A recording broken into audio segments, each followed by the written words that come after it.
Red టీవీలో మీ వ్యాపార ప్రకటనల కోసం ఈ నంబర్ ని సంప్రదించండి 6281747728.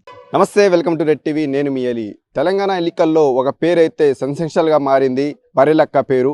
అదేవిధంగా ఏపీ ఎన్నికల బరిలో కుంకు బాలాజీ అనే పేరు ఒక వినికిడైతే బాగా వినిపిస్తుంది. అసలు ఈ కుంకు బాలాజీ ఎవరు అనేది మనం తెలుసుకుందాం. నమస్తే అన్న. ఏంది అసలు మీ యొక్క పేరు బాగా వినికిడి బాగా వినిపిస్తుంది. 2024లో మీకు టికెట్ కేటాయించినట్లు వినిపిస్తుంది. అసలు ఏ పార్టీ నుంచి టికెట్ మీకు కేటాయిస్తున్నారు? నా సేవలు గుర్తించి సోడా బండి నా సేవా కార్యక్రమం గుర్తించి నాకు యువతులసి పార్టీ రోడ్డుల గుర్తు నాకు కేటాయించింది. ఈరోజు బీజేపీ గెలిచి 9 సంవత్సరాలైంది. గోమాతని జాతీయ ప్రాణిగా ప్రకటించకుండా ఒక పక్క తిరుమల తిరుపతి దేవస్థానం తీర్మానం ప్రకటించారు గోమాతని జాతీయ ప్రాణిగా ప్రకటించమని. ఇప్పుడు ప్రకటన లేదు. వైసీపీ పార్టీని ఇంటికి పంపిస్తాము, బీజేపీ పార్టీకి బుద్ధి చెప్తాము, టీడీపీ పార్టీకి కూడా బుద్ధి చెప్తాము. ఎందుకంటే గోమాత అంటే ధర్మదేవత గోమాత ఉంటేనే మానవుడు మన కూడా. అలాంటి గోమాతను రక్షించకుండా, గోవును కాపాడకుండా ఈరోజు రాజకీయ నాయకులు లోక్సభలో కానీ అసెంబ్లీలో కానీ ఎవరు కూడా ఒక మాట మాట్లాడకుండా గోవు ఈ విధంగా స్వదేశీ జాతి ఈరోజు 100%లో 85% స్వదేశీ ఆవులు కనుమరుగైపోయినాయి. ఉండేది 15%. అవి కాపాడకపోతే ఎట్లా అందుకే గోవులను అందుకే గోమాత జాతీయ ప్రాణిగా ప్రకటించాలి, గోవును రక్షించాలి, గోవును కాపాడాలని చెప్పేసి ఈరోజు ఉదయగిరి ఎమ్మెల్యే అభ్యర్థిగా నన్ను ప్రకటించారు. ఈరోజు నా దగ్గర డబ్బులు లేవు. ఈరోజు సామాన్య పేదోడు ఈరోజు ఎందుకంటే పేదోడు పోటీ చేయకూడదా? నా తల్లి కోసం, నా గోమాత కోసం, నా తల్లి, నా దేహం, నా ప్రాణం గోమాతే. నా గోమాత బతికినాడికి కూడా ఈరోజు 5,000 ఇస్తావా, 3,000 ఇస్తావా అడుగుతున్నారు ఓటుకి. నాకడ బిర్యానీ పెట్టిస్తావా, నీతో పాటు ప్రచారం చేయాలంటే అని. ఈ విధంగా చాలా బాధాకరం. ఎందుకంటే తల్లి కాడ తాగిన పాలను తల్లిని రక్షించకుండా ఈరోజు లోక్సభలో అసెంబ్లీలో ఒక్కరైనా ఈరోజు గోమాత జాలి, దయ, దాక్షిణ్యం లేదా అని అడుగుతున్నారు ఈరోజు. అందుకే మీకు జ్ఞానోదయం. అసలు మీ యొక్క కుటుంబ నేపథ్యం ఏమిటి? మాది వ్యవసాయం కుటుంబం. మా ఇంట్లో ఎద్దులు, ఆవులు ఉండేటి. పొలం వ్యవసాయం కుటుంబం చేసుకుంటూ ఉండేవాళ్ళము. ఎప్పుడో 40 మంది దాకా పనిపించేవాళ్ళము. అలాంటి మా నాయన చనిపోయాడు, మా చచ్చిపోయింది. తర్వాత మా అందరూ కూడా టప నలుగురు చనిపోవడం వల్ల చిన్న వయసులో నేను 10 సంవత్సరాలప్పుడు బేల్దారి పని చేశాను, కంకరకారులో పని చేశాను, సిమెంట్ రంగంలో పని చేశాను, చిల్లరంగంలో పనిచేశాను. తర్వాత సోడా బండి వ్యాపారము.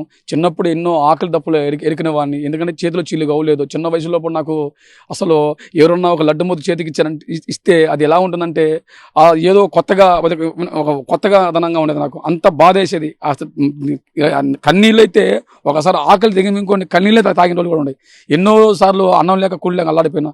ఈ మొండోని అంటే మొదట పని అంటే కంకరకోళ్ళలో పని చేసి ఆ విధంగా చేసి నేను ఏదో ఒక సేవ చేయాలా, ఒరే ఈ ఆకలి తప్పున నేనే ఇంత బాధపడితే మనం ఏదో ఒకటి చేయాలని చెప్పి సోడా బండి మా అమ్మ పుస్తుతాడు తాకట్టు పెట్టి నాకు సోడా బండి ఇచ్చింది. అక్కడి నుంచి సోడా బండి తీసుకుని మెట్టి సోడా బండి వ్యాపారం చేసుకుంటూ వచ్చిన డబ్బులతో 1,000 రూపాయలు ఇంటికి ఇస్తే 1,000 రూపాయలు అన్నదాన కార్యక్రమానికి, సేవా కార్యక్రమానికి చేసుకుంటూ ఉండేవాడిని. ఈ సేవలు గుర్తించి మనకు రోడ్డులు గుర్తు యువదస్సు పార్టీ వారు ఇచ్చారు. రాజకీయ నాయకులలో మార్పు లేదు. ఈ రాజకీయ నాయకులు ఎలా తయారైపోయినంటే వాళ్ళ ఆస్తులు కాపాడుకున్న దానికి, వాళ్ళ ఆస్తులు కాపాడుకున్నాక మాత్రమే వాళ్ళకి టికెట్లు 100 కోట్లు ఇస్తే వాళ్ళు టికెట్ ఇస్తారు. నాకు అది ఏం లేదే.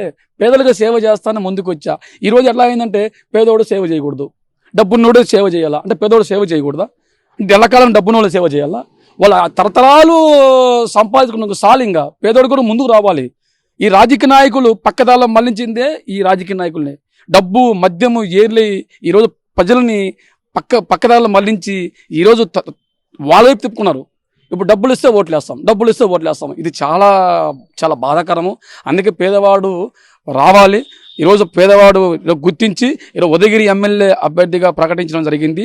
ఈరోజు ఎట్టైనా నా గోమాతని గెలిపించుకోవాలి, నా గోమాతను రక్షించాలి, గోవుని జాతిగా ప్రాణిగా ప్రకటించాలనేసి ఈరోజు నన్ను గుర్తించినటువంటి ఆ యువతులసి పార్టీకి, అదేవిధంగా ఈరోజు నాకు అక్కడ ఏమీ లేకపోవచ్చు కానీ భగవంతుడు నా అందరూ ఉన్నాడు. ఈరోజు ఆయన లేకపోతే నేను లేను. కాబట్టి ముందు ధైర్యంగా ఒక ఆత్మసంకల్పం ముందుకెళ్తున్నా. ఉదయగిరి అభ్యర్థులలో మానవత్వం ఉన్న వాళ్ళైతే చేస్తారు, మానవత్వం లేని వాళ్ళైతే డబ్బుకి ఆశపడి, మద్యానికి ఆశపడిన వాళ్ళైతే రాజకీయ నాయకులు ఏదైతే వాళ్ళకి ప్రజలకు అలవాటు నేర్పించారో అది బాగా ఇమిడిపోయింది. అది మారాలా, అది మార్పు తెచ్చుకోవాలా, మానవత్వంతో మెలగాలని చెప్పేసి ప్రజల్లో మార్పు రావాలి. ప్రజల్లో మార్పు రావాలంటే ఏం చేయాలి? ఫస్ట్ పేదవాడిని ఎంచుకోవాలి. పేదవాడు ఎప్పుడైతే ఎంచుకుంటారో అప్పుడే మార్పు మొదలవుతుంది. రాజకీయ నాయకులు మైన బుద్ధి రావాలంటే ప్రజలు మారాలి. ఒరే ఇతను ఎవడు, ఎందుకోసం వచ్చాడు, ఇది ఏం చేయాలని వచ్చాడు, 24/7 నేను చేస్తా కదా, వాళ్ళు సేవ చేసిన నా సేవ కదా. అంటే వాళ్ళు చేసేది అది ఎలా నీతి అవుతుంది? మాది కూడా వాళ్ళది అంటే ఏదో ఒక సామెత ఉంది, పెద్దోళ్ళ సామెత. మేము చేసిందేమో న్యాయం ఉందంట, నువ్వు ఎట్లా న్యాయం ఉంది? నేను కూడా న్యాయంగా చేస్తున్నా కదా, 24 నేను కూడా సేవ చేస్తా. డబ్బులు లేనివాడే పేదవాడే ఈ విధంగా సేవ చేస్తుంటే ఎమ్మెల్యే అభ్యర్థిగా పోటీ చేస్తే గెలిస్తే ఇంకా అద్భుతమైన సేవలు చేయగలుగుతా. వీళ్ళన్న ఆస్తులు కాపాడుకోవడానికి వాడిని మోసం చేసి ఆడప్లాట్లు రౌడిజం కానీ కబ్జాలు కానీ వీళ్ళంతా కూడా వీళ్ళ వ్యాపారం, అది ఒక వ్యాపారంగా అయిపోయింది. అది అట్టకుండా సేవ. ఎమ్మెల్యేగా నువ్వు ఎందుకు వచ్చావు, నీ వాళ్ళ గ్రామానికి ఏం చేసావు, నీ ప్రాంతానికి ఏం చేసావు, అది మనం చెయ్యాలా. మనము నిస్వార్థంగా చేయాలా, తినకుండా చేస్తేనే అది మానవత సేవ. తిని చేస్తే అది సేవ కాదు, అది వ్యాపారం అంటారు. రాజకీయ నాయకుల్లో ఎమ్మెల్యేలు గెలిచిన అందరూ కూడా వాళ్ళు తరతల ఆస్తులు కాపాడుకున్నది మాత్రమే వస్తాయి. ఇది ఒక వ్యాపారం అయిపోయింది. ప్రజలు కూడా వ్యాపారంగా మలిచారు. ప్రతి ఇంటికి గోవు అందిస్తాము, గోవు అంతకులకి ఉరిశిక్ష చేపిస్తాం. మేనిఫెస్టోలో పంపిస్తాం చూడండి. ఈ మేనిఫెస్టో ఎలా ఉంటుందంటే గో ఆధారిత. గోవు లేకపోతే జరిగే పరిమాణం ఎలా ఉండబోతుంది? గోమయము, గోమూత్రము, గోవు యొక్క పాలు ఈరోజు సమస్త మానవాళ్ళు రక్షించే గోవు. ఈరోజు జెర్సీ పాలు వస్తున్నాయి. జెర్సీ పాలు అంటే ఏంటి? పంది యొక్క ఇంద్రియాన్ని తీసుకొని స్వదేశీగా ఆవుకి ఎక్కడం వల్ల ఆ జెర్సీ పాలు తాగడి క్యాన్సర్ వచ్చేసి చాలా మంది చచ్చిపోతా ఉన్నారు. ఆ జెర్సీ పాలు తాగడం వల్ల షుగర్ వస్తూ ఉంది.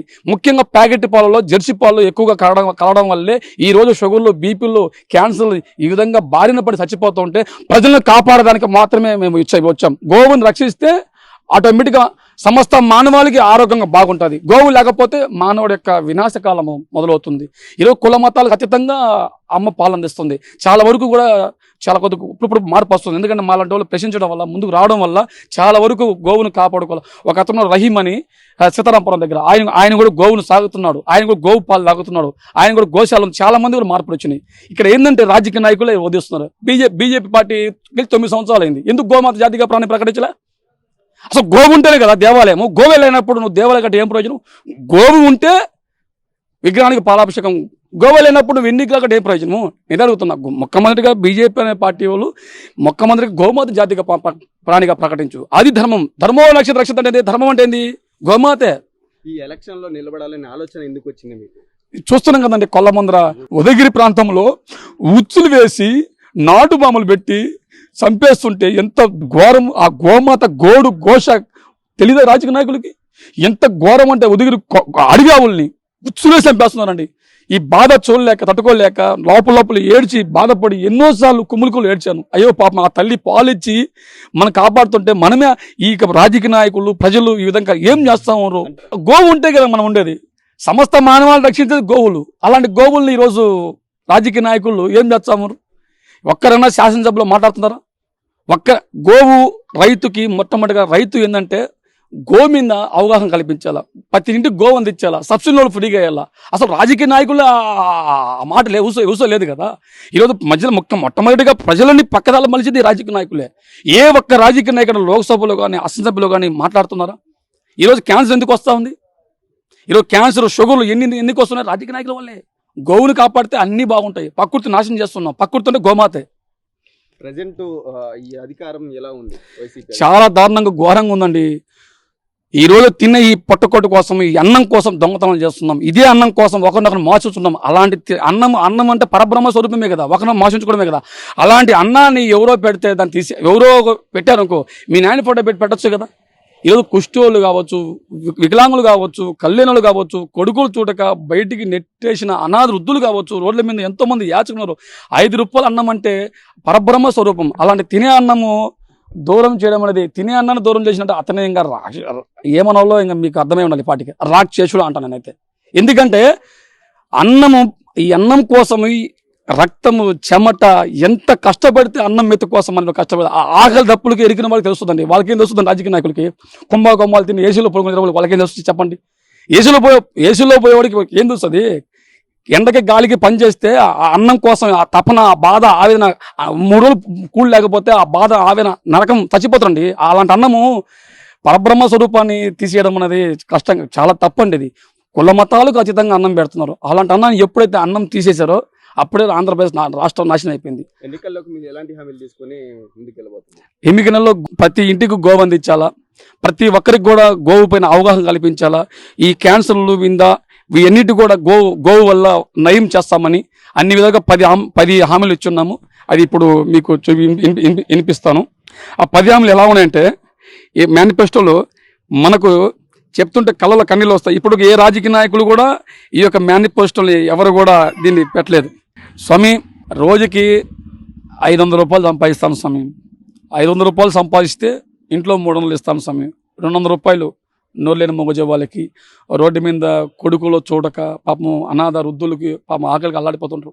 తల్లిదండ్రులని పాపం రోడ్డుకి వదిలేసి వాళ్ళ ఆకలి కోసం అల్లాడిపోతారు. అన్న క్యాంటీన్ ఉన్నప్పుడు తినేవాళ్ళు, అయ్యా మాకు అన్న క్యాంటీన్లో ఇప్పుడు భోజనం పెట్టలేదయ్యా, ఆకలి వేస్తుందయ్యా. ఒకసారి అయితే కడుపులో కళ్ళు వచ్చాయి మిత్రమా. ఎట్లా అంటే ఒక అమ్మ పాపం ఆకలికి కడుపు ఆమె బాధ నొప్పి అంటుంటే రోజు ఇడ్లీ దోశ తీసుకొని పోయి పెట్టా. ఆ రోజు నా ఫ్రెండ్ పుట్టినరోజు. మామూలుగా నెలకి 5 సార్లు చేస్తాను సేవా కార్యక్రమాలు. పోయితే అడిగితే, నాయన కడుపు నొప్పి పుడుతుంది, నాకు ఎన్ని రోజులు మనం అన్నది కదా, 3 రోజులు అయిపోయి 3-4 రోజులు అయిపోయింది నన్ను తినకనంది. అప్పుడు ఆ వచ్చిన డబ్బులతో ఏదో ఒకటి 500 కనీసం 200 మన సేవ చేయాలని చెప్పేసి రోడ్డు మీద ఎవరైతే ముత్తగా ఉంటారు కదా, వృద్ధులు పాపం కళ్ళు లేక చేతులు లేక వృద్ధులు, వాళ్ళకి తీసుకొని సేవ చేస్తుంటారండి. అది అలాంటిది ఇంకా చాలా ఉండయండి. సేవ చేసేవాడు ముందుకు రావాలా. మొట్టమొదటిగా పేదవాడు ముందుకు వచ్చినప్పుడు నిస్వార్థంగా సేవ చేయాలా. మరొకరు మెప్పు కోసం చేసే సేవలు భగవంతుడికి చేరవు. సేవ ఏం చేయాలా? నిస్వార్థంగా సేవ చేయి. నీకు వచ్చిన ఆదాయంతో 10 మందికి సేవ చేయి. నీ తరతరాలు ఆస్తులు కాపాడుకున్న దానికోసం వచ్చే వాళ్ళకి ఇది వ్యాపారం. రాజకీయం మీద వ్యాపారం అయిపోయింది.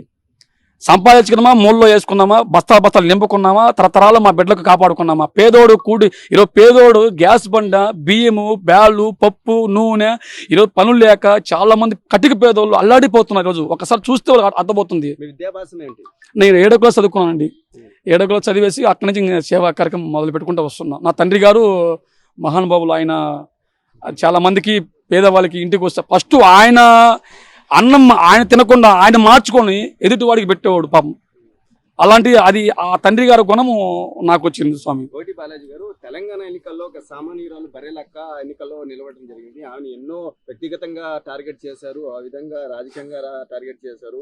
ఆమెని కనీసం తిరగని కూడా చేశారు. అదే విధంగా మీకు చేసి నాకు ధైర్యం ఏంటంటే, భగవంతుడు వీరబ్రహ్మేంద్ర స్వామి వారు నాకు మొట్టమొదటిగా చేతి ముందు చేసుకున్న పెద్ద ఆయన్ని, నా వీరబ్రహ్మేంద్ర స్వామి వారు నా జోలికి రావాలంటే ఒకటి మోసం ఆలోచించుకోవాలా. పోలీసులు నా మీద కేసులు కూడా పెట్టారు. పోలీసులు కేసులు పెట్టారు, నన్ను ఎన్నో ఇబ్బంది పెట్టారు, ఏదో కేసులు. ఎందుకంటే నేను ధర్మం ఉన్నా, ఎక్కడ ఎవరు మోసం చేయాల. నా సోడా బండి వేసుకుని 10 మందికి అన్నం పెడుతున్నా. తప్పును తప్పుగా చూపిస్తా. తప్పేముంది? పరిపాలన బాగుందంటే బాగుందంటాము, బాగలేదంటే బాగలేదంటాము. అలాంటిది ప్రశ్నించకూడదంట. అలాంటి ఈ ప్రభుత్వంలో, వైసీపీ ప్రభుత్వంలో కేసులు కూడా వేశాను నా మీద.